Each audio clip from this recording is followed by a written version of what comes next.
e eu não acho que os bancos como o Nubank e tem mais um outro grande banco, o Banco Inter, eles não estão comprometidos em criptomoeda tanto quanto esses bancos americanos. Então,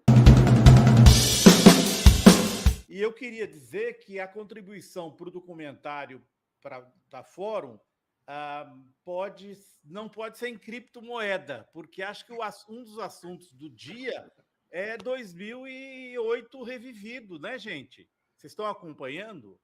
O que é? Eu acompanhei meio por cima, mas... Nós tivemos... Pessoal do Palmeiras? O Corinthians também, né? Ah, meu Deus. Não.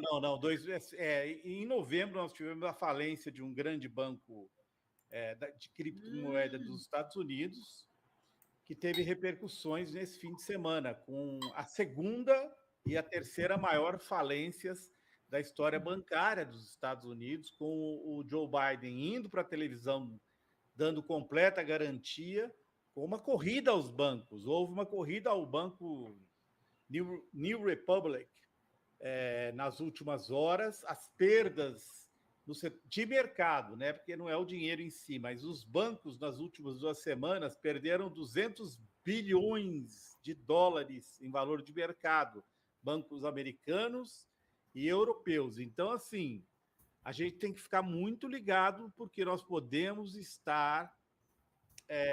a contaminação começou com a falência, inclusive o banqueiro que faliu em novembro, que era um cara que usava para promover as criptomoedas, o Shaquille O'Neal, aquele jogador de basquete, muita gente famosa, que inclusive está sendo processada agora por ter vendido essa ideia.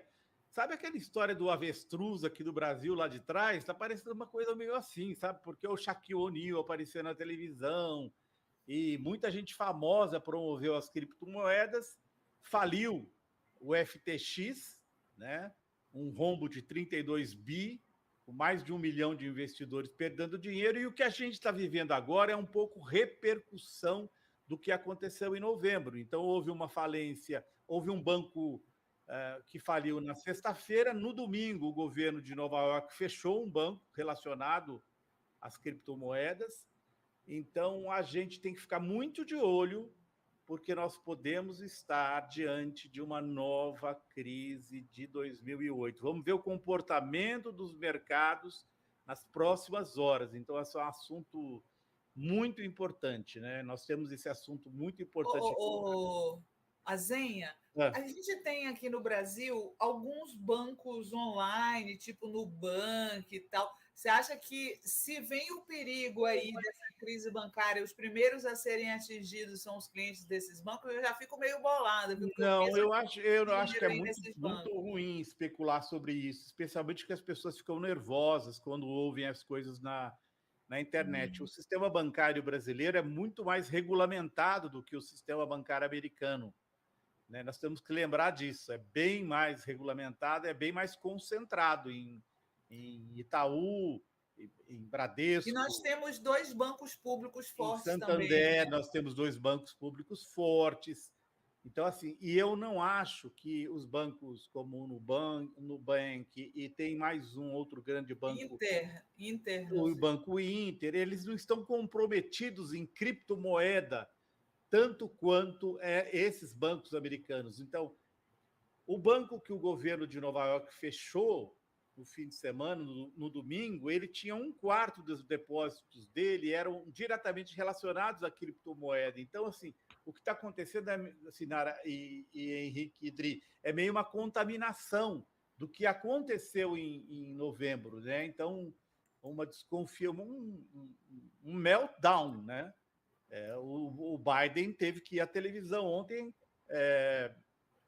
A gente não sabe as repercussões que isso vai ter. O sistema bancário americano e europeu como um todo está sofrendo, né? Perdas nas bolsas, e esses pequenos bancos, relativamente pequenos, né? Porque na história dos Estados Unidos, nós tivemos nos últimos dias a segunda e a terceira maior falência bancária, com um prejuízo para muita gente E eu não vi agora, recentemente, o mercado abriu muito mal para os bancos hoje.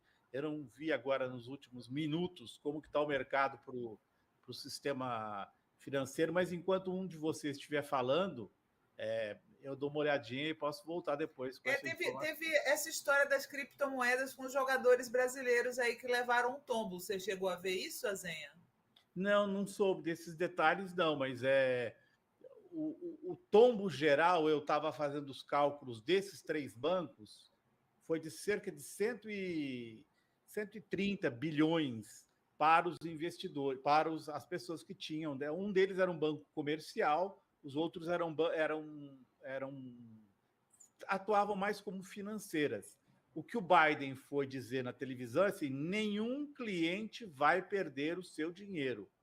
Porque o que ele está tentando fazer dá um corte na contaminação, porque muitas outras empresas ligadas a criptomoedas tinham valores altíssimos depositados nesses bancos, 100 milhões de dólares, valores muito altos que são capazes de falir uma outra empresa. Então, o que o Biden fez ontem à noite, meio que no desespero, né, no domingo à noite, foi... não sei qual foi a audiência do Biden, porque tinha um Oscar, mas ele foi dizer isso. Ele foi dizer, acabou, não vai ter mais contaminação. Amanhã, se vocês quiserem, tem o dinheiro lá para vocês tirarem, outras empresas, que é justamente para tentar cortar o efeito cascata. Então, a gente tem que ficar de olho. Obviamente, tivemos a experiência de 2008, então não é necessário ter o pânico, porque a gente aprendeu muito com 2008, embora os banqueiros não tenham ido para a cadeia. Mas todos os bancos centrais aprenderam muito com o que aconteceu. Então, o Biden abriu linhas de crédito. Então, não é uma coisa tão desesperadora, mas é bom a gente ficar de olho, pelo menos, nos acontecimentos das próximas horas. Né? Ou seja, mais uma vez o Estado vai salvar, né, o capitalismo. Né? Mais uma vez o Estado vai salvar os bancos. Aí, o caso dos jogadores está atrelado ao FTX, né? O caso dos jogadores do Palmeiras e do Corinthians foi por causa daquela... Qual era? Você pode falar, Henrique? Desculpe, eles perderam isso. Né? Muito dinheiro. Um deles, parece, o William Bigode, ele é justamente como você falou do Shaquille O'Neal, Azenha. Ele apresentava a imagem dele como alguém que indicava os serviços de uma corretora que era subsidiária da FTX e tal, e o pessoal foi botando dinheiro. Teve um jogador que botou todas as economias, acho que o rapaz deve ter uns 20 e poucos anos, 26 anos, e ele tinha 6 milhões, acho que, de reais que ele tinha juntado como jogador de futebol, jogando bola. E botou tudo lá e o pessoal simplesmente quebrou e desapareceu todo o dinheiro dele. Então, o Larry David, gente, de fama como diretor, ele está no processo, porque é um mega processo que foi aberto pelos clientes, dizendo o seguinte: vocês, famosos dos Estados Unidos, não sei nem se de repente esses jogadores brasileiros estão no meio, mas a lista que eu vi não aparecem. Vocês nos induziram a colocar dinheiro nesse negócio e a gente foi, na boa vontade, colocou um monte de dinheiro e perdeu. Esse da falência de novembro era um jovem empresário, e olha só, curiosamente, sabe qual é o sobrenome dele? Banqueiro Frito. Eu não estou brincando. O sobrenome dele é Banker Fried. Banqueiro Frito. Parece brincadeira, mas... Gente... O sobrenome dele é Banqueiro Frito. Esse não confia em karma. A piada veio pronta já. A piada veio prontinha. É piada pronta. Esse não confia em karma, né? Porque a pessoa que confia em karma não bota o nome desse nem... Não, Banqueiro Frito, e o cara era banqueiro, gente. Eu dei muita risada, coitados das pessoas que perderam dinheiro.